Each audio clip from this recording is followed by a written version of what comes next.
Brian Pritchard, FetchYourNews.com, Saturday, October 25th.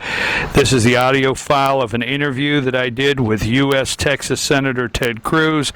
Senator Cruz was in Canton, Georgia, at a campaign rally for David Perdue, candidate David Perdue for U.S. Senate of Georgia.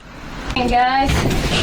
Senator Cruz, the Democrat strategy right now, national strategy is to say that President Obama will only be there 2 more years, and that's been the latest this week. How crucial is the next 2 years with this president, and how important is it to take the Senate?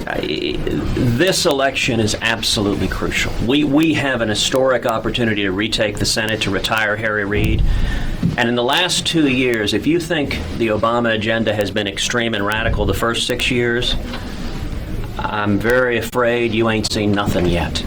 That this president, in the final 2 years, intends to double down on executive overreach, on lawlessness, on regulatory abuse. And one of the critical reasons these Senate races matter so much is for the Senate to begin doing meaningful oversight.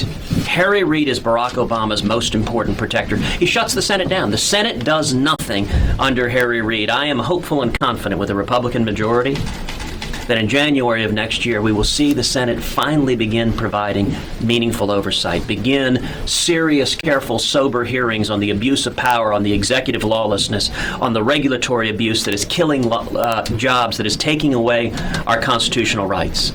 And then secondly, under Harry Reid, the Senate does nothing. There are over 350 bills the House of Representatives have passed, many of them with bipartisan support, many of them focused on jobs and economic growth, and they're all sitting on Harry Reid's desk. He refuses to allow a vote on any of them.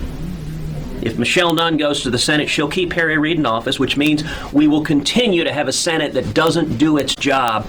We need responsible leadership, and that means bringing up and voting on pro-growth legislation, one after the other, bringing up and voting on legislation to protect our constitutional rights, one after the other.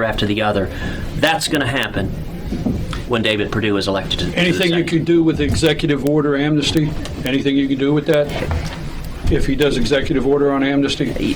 You know, it's interesting. President Obama has told the American people he intends to illegally grant amnesty to another 5 or 6 million people who came here illegally.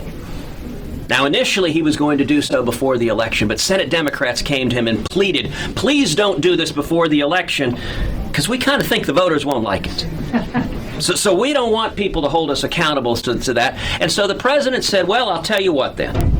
I'm going to grant amnesty to 5 or 6 million people, but I'm going to do it after the election. Now think about what that says. Think about what that says that Barack Obama and Harry Reid and Michelle Nunn think of the American people. They understand that the American people don't support amnesty, that it's wrong, that it's contrary to rule of law, that it undermines our security.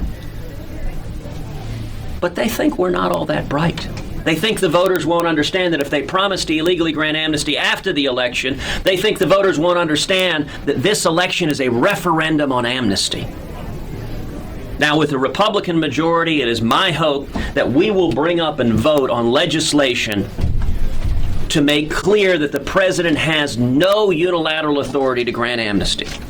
If Harry Reid remains majority leader, that will not be voted on because he will not allow it voted on. And the nice thing is, look, Johnny and I don't have to speculate about whether Harry Reid will allow it voted on, because I introduced legislation to do exactly that, and the House of Representatives passed legislation to do exactly that. The legislation I introduced in the Senate that makes crystal clear in law that the president has no authority to illegally grant amnesty passed the House of Representatives. It is one of those 350 plus bills sitting on Harry Reid's desk that Harry Reid will not allow a vote on.